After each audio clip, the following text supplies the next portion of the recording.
Hi friends, అందరికీ నమస్కారం. Welcome to my channel. Friends, ఇప్పుడే అందిన వార్త అక్టోబర్ 1 నుండి అమలు కేంద్రం కీలక నిర్ణయం. దీనికి సంబంధించిన కంప్లీట్ డీటెయిల్స్ అయితే వీడియోలో చెప్పడం జరిగింది. ఫ్రెండ్స్, వీడియోను పూర్తిగా చూడండి, అప్పుడే మీకు పూర్తి ఇన్ఫర్మేషన్ అనేది తెలుస్తుంది. అలాగే ఇప్పటి వరకు మన ఛానల్ ఎవరైతే సబ్స్క్రైబ్ చేసుకోలేదో దయచేసి సబ్స్క్రైబ్ చేసుకోండి.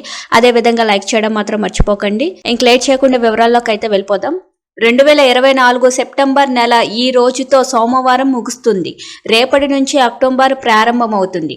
అయితే వచ్చే నెల నుంచి mutual funds, Aadhaar card, TDS, small savings scheme, debit card, credit కార్డులకు సంబంధించిన నియమాలలో చాలా మార్పులు సంభవిస్తాయి.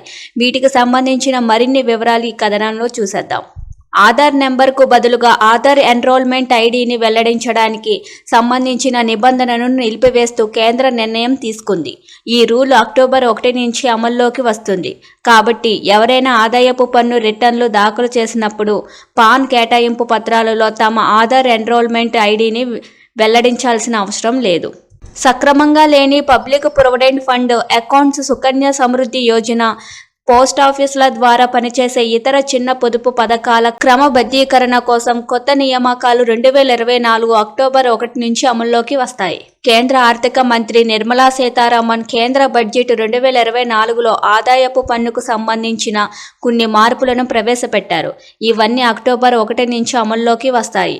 జీవిత బీమా పాలసీ, లాటరీ టికెట్ల విక్రయంపై కమిషన్ లేదా బ్రోకరేజ్ చెల్లింపులు, హెచ్యుఎఫ్లు చేసే అద్దె చెల్లింపులు వంటి వాటికి సంబంధించిన టీడీఎస్ రేట్లు తగ్గుతాయి.